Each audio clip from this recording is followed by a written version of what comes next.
Did you hire a suit for the correspondents' dinner, or have you got one already? I've already got one, Martha. And it still fits you? It still fits me, even after a year in America. And it was on full display on Friday night because the entire city was in lockdown. My only way back from the dinner to the office was on a motorised scooter. So there I was, whisking along Constitution Avenue on a Lime scooter in my full tux. Oh, beautiful. You're a big Lime scooter guy, aren't you? Born to be wild, Martha. I'm born to be wild. I'm David Blevins in Washington, D.C. And I'm Martha Kellner in Los Angeles. As you were saying, David, you were at the White House Correspondents Dinner on Friday night. I was, Martha, and it really was quite something. On the podcast today, we'll reflect on Trump's stand-up comedy routine, which was truly bizarre, and the night itself, which shone a spotlight on just how close the White House and the press corps can be when the cameras are, well, mostly off. And Donald Trump is on a mission in Michigan. He's attending a drag race and a rally at General Motors. This is all part of his push to revive domestic manufacturing in Michigan, a state that will be key in November's midterms. That's a car race for those not familiar with the term. Absolutely nothing to do with RuPaul. We'll look ahead to a Tuesday that brings three of the most significant leaders in the world together in DC.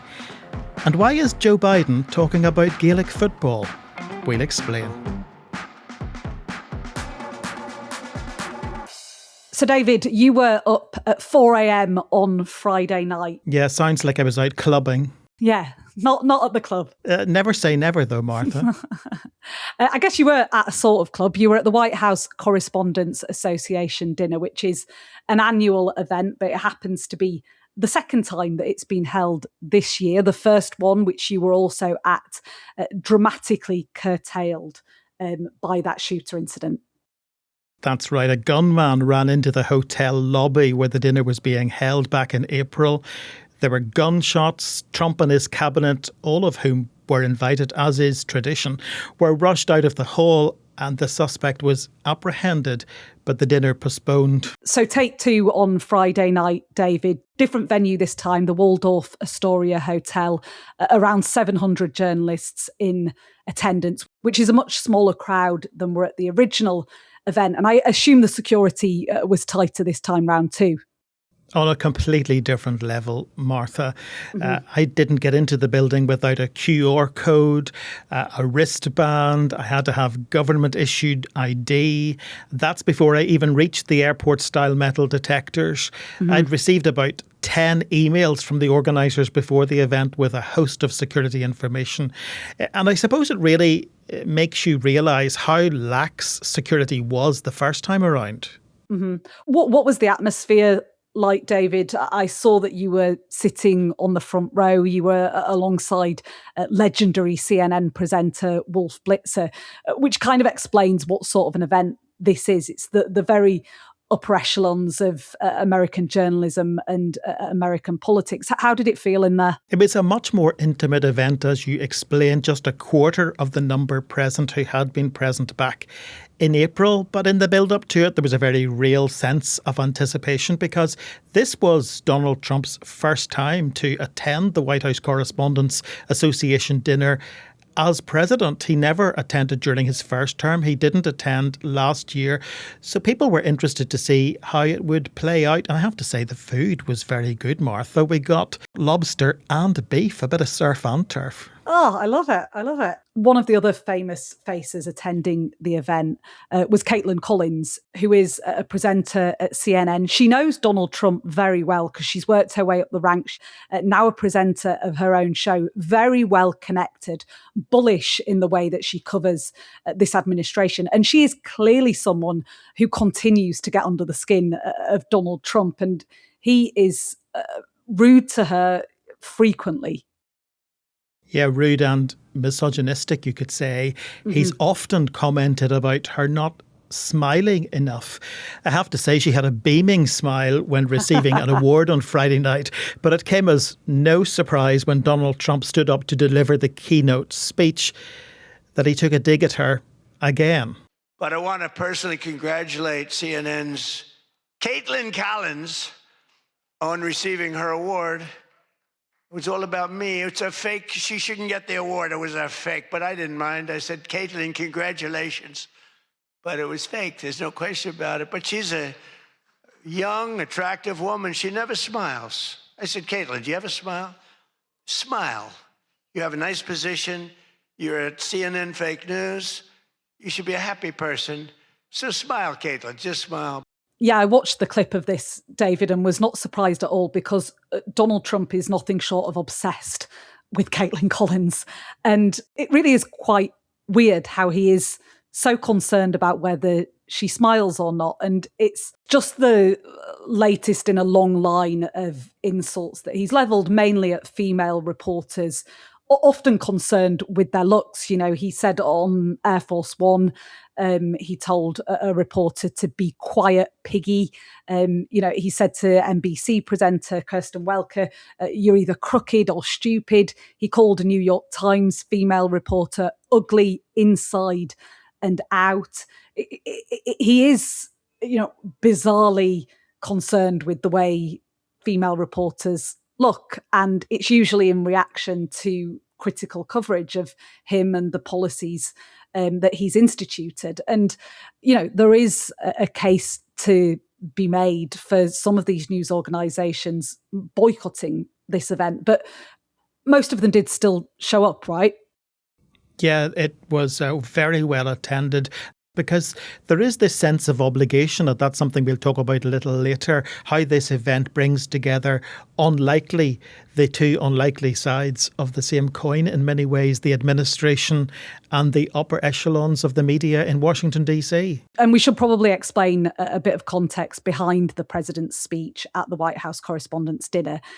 Every year that the president attends, as you said, David, Donald Trump hasn't attended before, but when the presidents do attend, they give a speech, and it's almost meant to be a bit of a comedy sketch. It's the one moment of the year where the president and the press recognise each other. The president takes the mick out of the people in the room and takes the mick out of himself as well.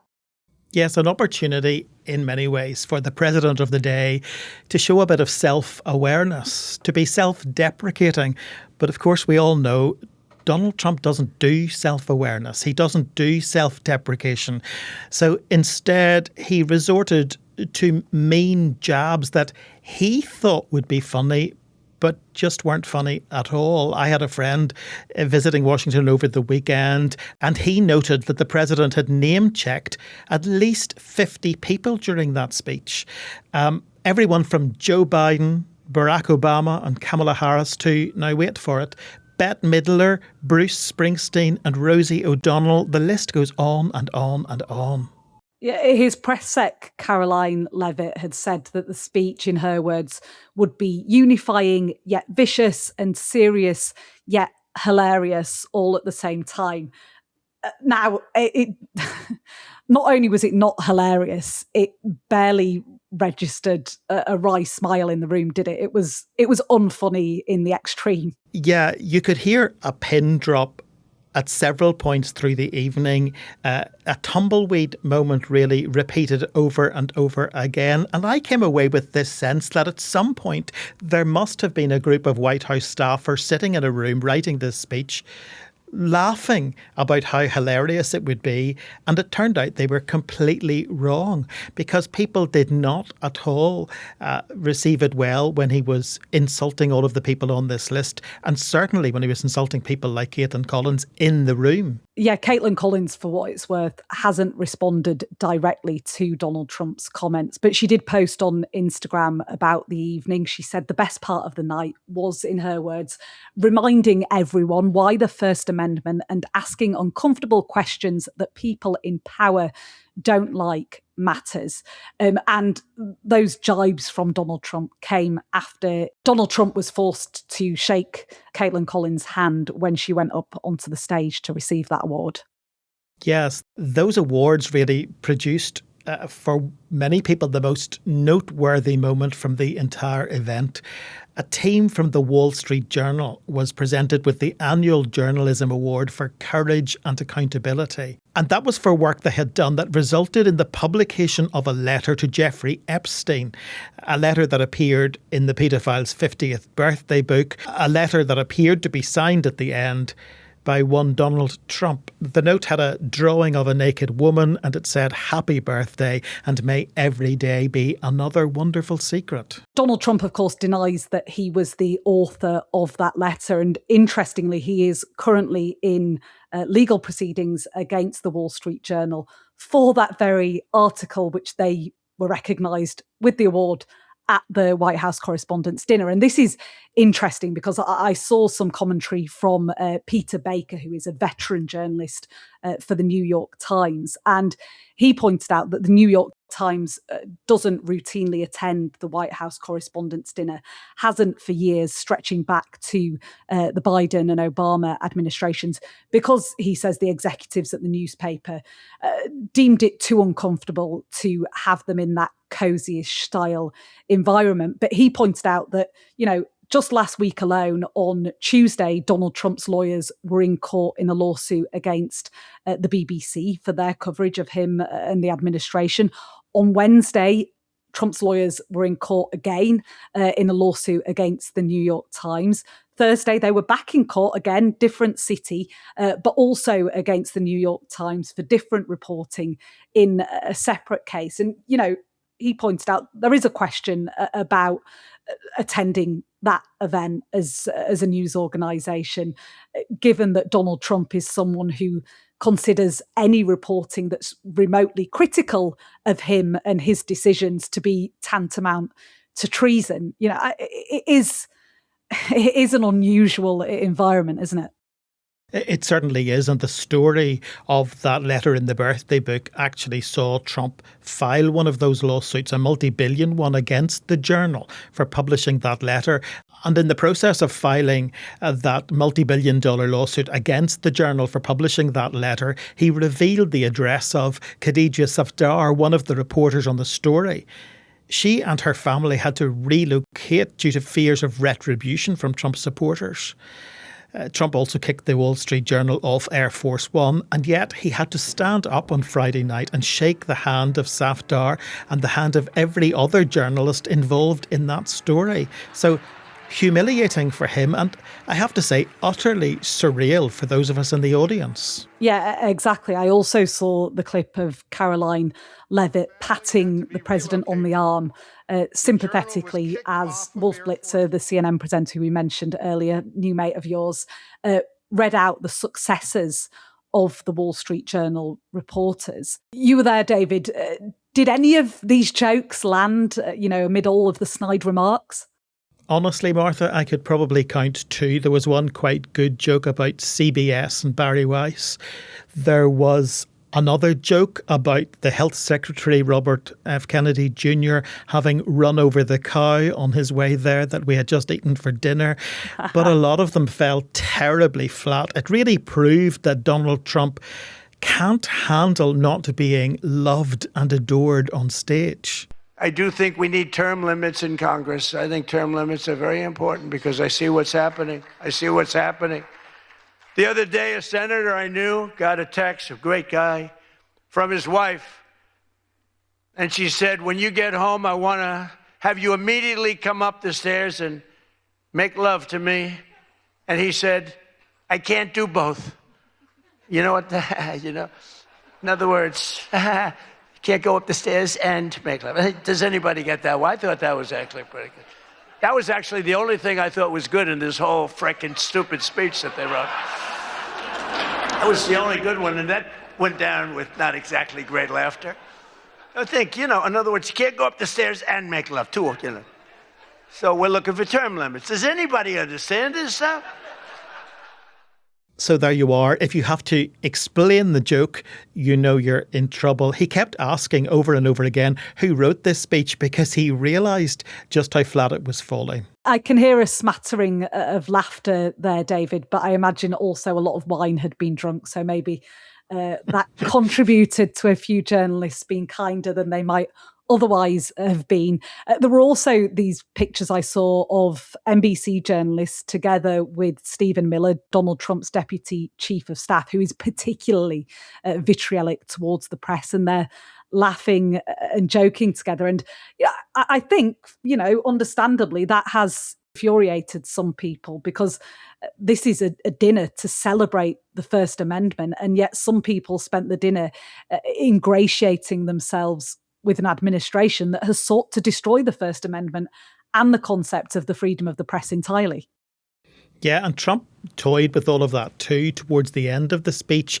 He told us we would all be broke after he leaves office because, and I quote, "no one gives a damn about anyone but me." I really couldn't believe that he was prepared to say that. And he chose to put on a Trump 2028 hat. In fact, he said it both at the beginning of the speech and at the end that he was planning to run for office again, even though the Constitution has a 2-term limit for presidents. I think one thing that no one can deny, though, is how much Donald Trump craves the attention of the press. This is a man who, when he was in business in New York, would routinely ring up the tabloids and give them tip-offs. He loves the media more than any president that has gone before him. He really, really enjoys watching TV news, reading the newspapers, and maybe that's what led him to attend this dinner after all. Reading about it and posting about it online for hours afterwards, Martha. Yeah, it may explain why he has eventually given in and returned to the White House Correspondents Dinner. He says he'll be back next year too. I'm not quite sure about that. The whole thing felt very forced, very fake, to borrow the president's own word. Maybe it needs to be shelved until someone other than Donald Trump is in the White House. Scrutiny isn't optional for those who hold high office. That's a reality Donald Trump still seems deeply uncomfortable with. But as journalists, we can't sacrifice our own purpose just to bend with the will and wants of the president of the day. And I think that's the challenge all of us face during this presidency.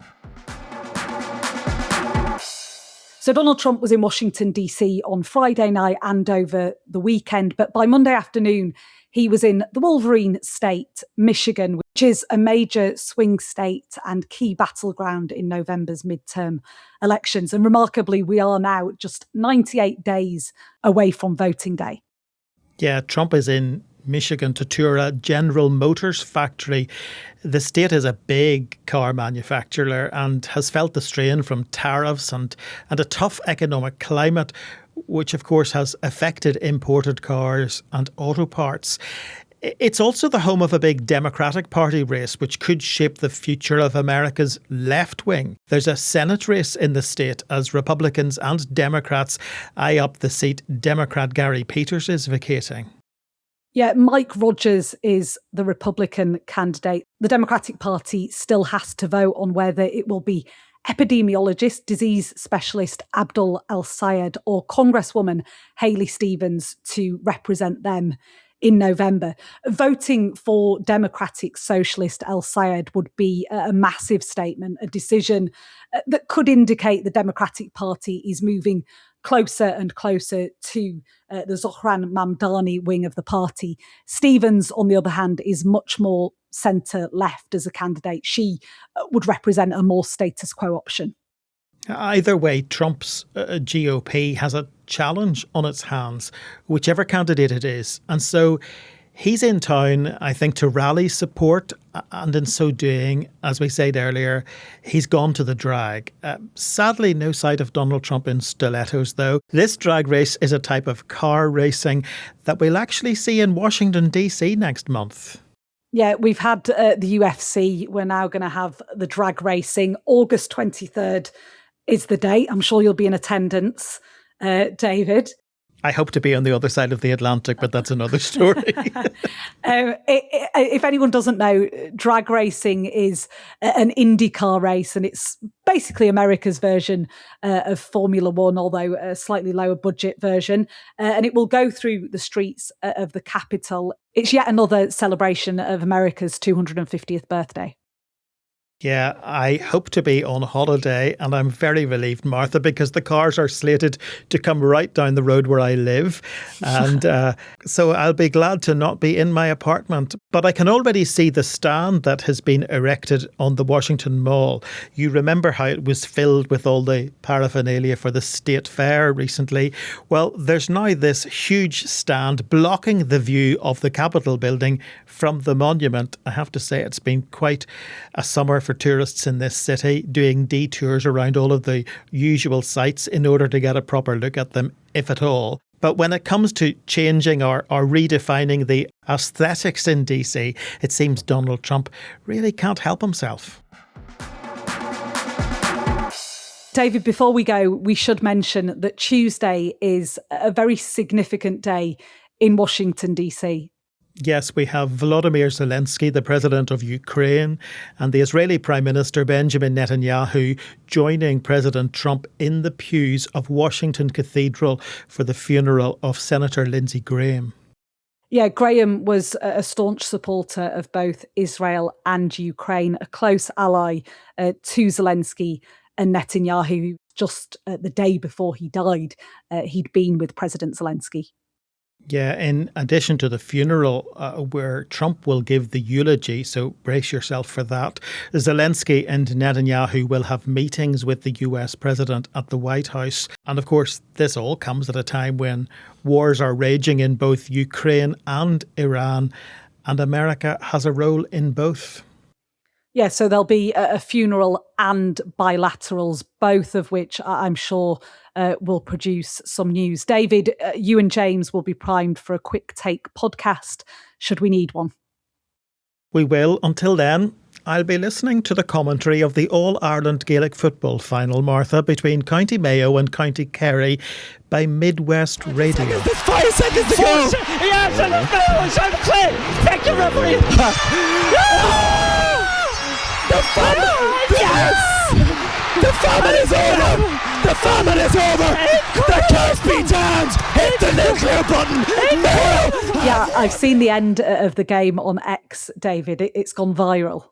It really has. Let me tell you why. The 75-year curse for County Mayo is over, or as the commentator said there, the curse be damned.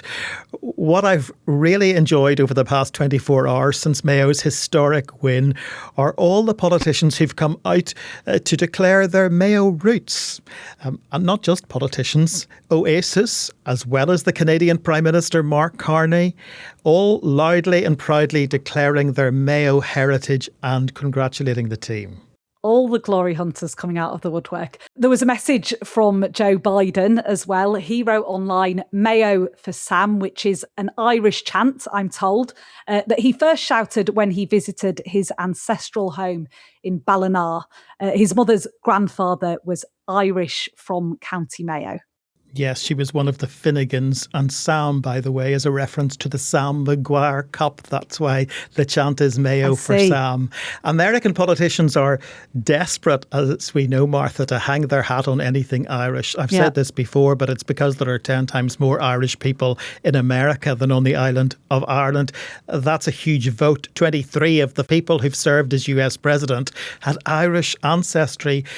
And sometimes, to be honest, it feels like every presidential candidate will find their great-great-grandmother's cousin who once spent a weekend in Dublin and use that to confirm their Irish roots. The mental gymnastics are really something to marvel, not least Barack Obama, the descendant of a shoemaker from County Offaly, the first Irish African-American president, eh? Incredible. You, though, David, are definitely from the island of Ireland. That's for sure, Martha. On that note, that's all we've got for today's episode, but we will be back soon. Yeah, remember, if you want an extra episode of Trump 100 every Saturday, no adverts on any of our episodes, access to our listener forum, and extra episodes of Electoral Dysfunction and Stuff Matters, our sister podcasts, become a Sky News Insider for just £2.99 a month or £29.99 a year. Yeah, for now, you do need to be over 18 and listening in the UK. Terms and conditions apply. And the email, as always, if you want to talk to us, is trump100@sky.uk. Well done, Mayo. Bye-bye for now. See you soon.